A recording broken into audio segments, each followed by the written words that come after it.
Get ready for some hard-hitting podcast action as you're tuned in to the Slam Session.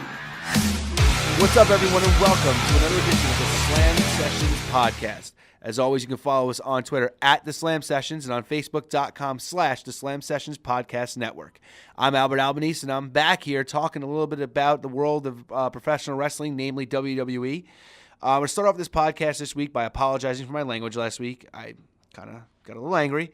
And, I'm getting to a point where wrestling fans are starting to get me a little bit hot. But I realized I got to start moving on from that. So what I'm going to do this week is kind of keep it a little short and simple and talk a little bit about Raw. Talk about, the guys who got drafted to Raw and the guys who are, maybe, drafted to SmackDown. So, let's just dig into it. Because I think at this point we're kind of, we kind of know what's going on. I saw a picture the other this afternoon of what the current SmackDown roster looks like, and it's abysmal. It's so bad. Raw really took a lot of the main characters from the main characters. I feel like I'm talking about a movie. The main main eventers from SmackDown, brought them over to Raw, and I mean, unless there's a huge change, SmackDown's got like nobody. They've got like Orton and they've got Styles, and I think there was another guy who is a decently big name, and that's it. I guess Nakamura could be the third one. Other than that, they've got no one. A lot of people are talking about the idea that Bray is on Raw. He's going to take over. Have a big feud with Finn Balor, which would be really cool. But a bunch of really notable people went from SmackDown to Raw. And, my big thing is it wasn't even a lot of the main eventers, which, it's always cool to see that, the main eventers, switch over. But I like to see the undercard characters, the undercard wrestlers who get moved from place to place. So my biggest takeaway is that Raw kind of raided the SmackDown roster. And now that we see that, we really need, for our interest to be piqued back into SmackDown, we really need to see who is left on the Raw side. So let's start with some of the guys who moved from SmackDown to Raw. It was announced first that Apollo Crews moved over. I think that's a big move for Apollo. He wasn't being used on SmackDown too much, kind of just being fodder for, a failed Dolph Ziggler feud. So I like the fact that Apollo is going to, maybe go to Raw, get a little bit of new life breathed into him. That's, a small character moving over, and I like that. Kurt Hawkins as well, another smaller character moving over from SmackDown to Raw. Maybe, they've got an idea for him. Maybe he's going to be in a tag team. Hopefully they give him something to do. It looks like Elias Sampson is now on Raw. I like the idea that he kind of moved up, that's either going to be a character that fails miserably or just gets kind of decently gets over. And we'll see what happens. I like that he got called up from NXT. Hopefully that means that SmackDown will get some NXT guys too.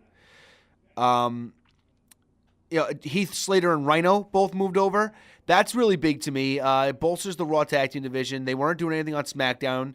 I like seeing Rhino back on Raw. It's kind of an interesting dynamic. Kalisto, this is really good to get him into the Cruiserweight division.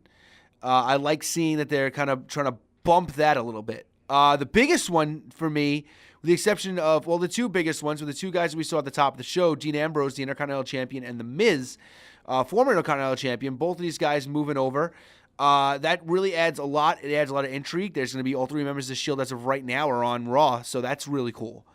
And, I think that's actually all of them. If I missed anybody, I'm sorry. It happens. I'm sorry. I missed Alexa Bliss is actually moving over. She's coming over to Raw, which is, I think that's a big get for Raw. And Mickie James as well. Two really good women who really deserve to be, highlighted on the big show. I think Alexa's really going to get a good push in the Raw Women's division, and I think we're going to see a couple of people go over from Raw to SmackDown. There are a lot of big surprises. Bray Wyatt, of course, I mentioned earlier, was another huge surprise to see that he transferred over. So that leaves SmackDown right now with a very, very stilted roster. Now, of course, we know that this isn't the full roster. As of right now, this is really, really sad. This is the SmackDown roster as of today. Aiden English, AJ Styles, Baron Corbin, Chad Gable, Dolph Ziggler, Eric Rowan, Fandango, James Ellsworth, Jason Jordan, Jey Uso and Jimmy Uso, John Cena, who's not even active right now, Kane, who's not even active right now, Connor of the Ascension, Victor of the Ascension, Luke Harper, Mojo Rawley, Shinsuke Nakamura, Randy Orton, Ty Dillinger, Tyler Breeze, and Zack Ryder, who is also injured. That is weak, man. A lot of Raw guys really need to start moving over. I'm really interested in seeing what SmackDown has tonight. To be quite honest, I'm kind of going to be brief on this simply because there's not a lot to talk about until SmackDown, gets their guys. We're going to see that show starts a half an hour after I'm actually recording this podcast. So, there's a lot of different things that can go on, a lot of different characters that can move over, some guys from NXT who hopefully move up. Maybe we get to see DIY move up. Maybe we get to see some other guys who are going to be surprising, maybe some other gals who may be surprising to move up to the SmackDown roster. Right now, I think if SmackDown wants to survive, they need to take a couple of guys off of Raw, Kevin Owens being one, Sami Zayn being another, which I would hate to see both of them move over because that means they're going to wrestle each other again. I'd like to see Cesaro break up with Sheamus and move over to SmackDown to get a singles push, and put him in more of a main event slot. I want to see all three members of the Shield on Raw. I know there was a big rumor that was going to happen. I think that they should keep it that way.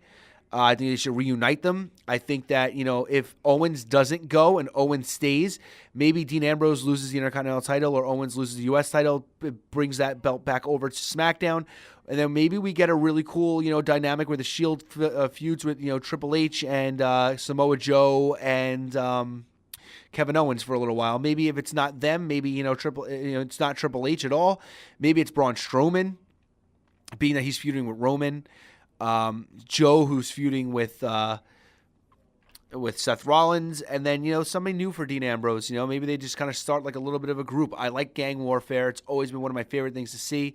I'd like to see the Shield, reunite. I think that would be something big to have help Roman Reigns out. So there's a lot of interesting things that can happen. One of the other big things is that I kind of almost wanted to see Joe or Balor go over to SmackDown, just specifically to see them wrestle AJ Styles.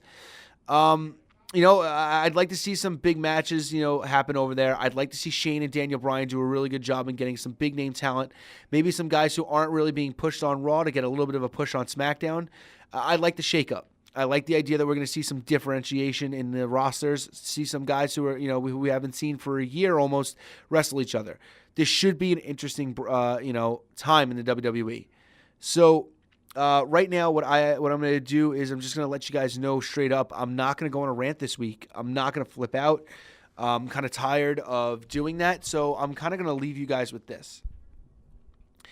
The WWE has the opportunity to do some big business, and next week, what I think I'm going to do is I'm going to review the two rosters again and maybe where we're going.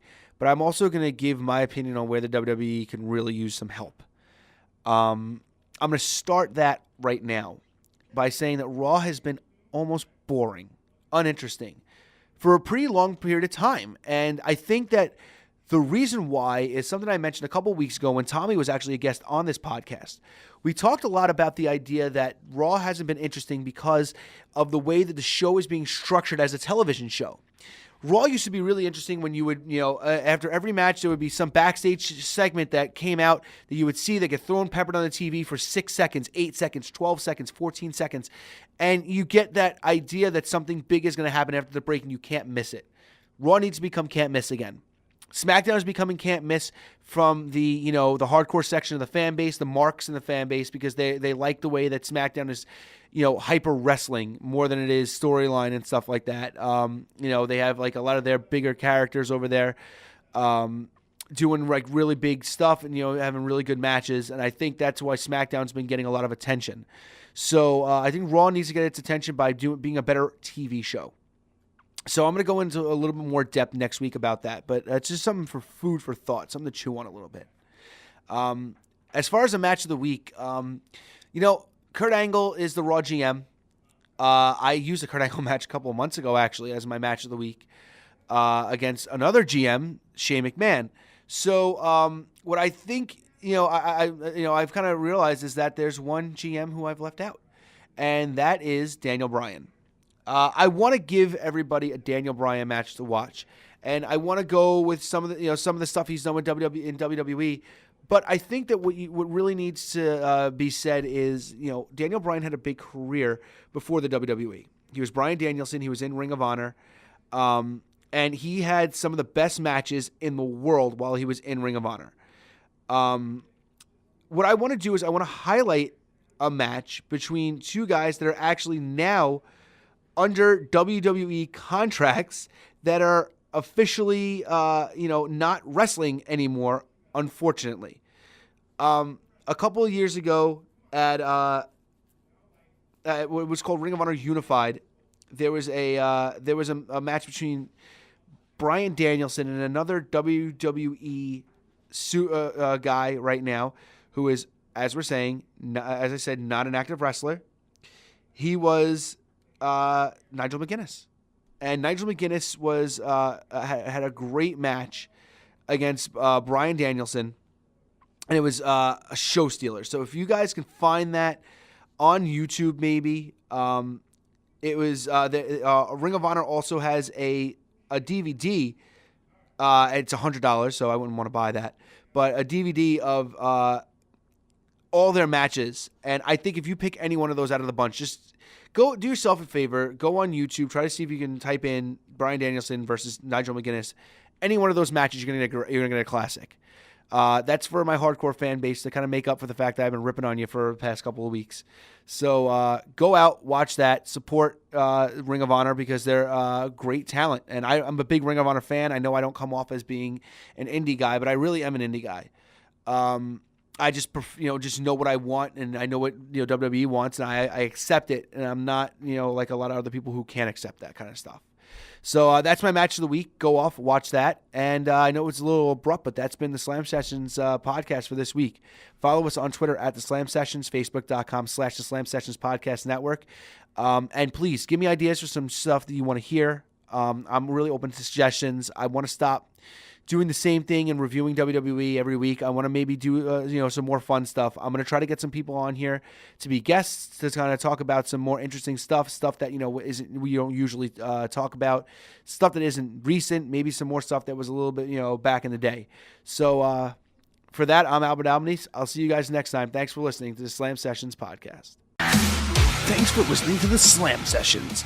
Find us on Twitter at The Slam Sessions. We'll see you next time.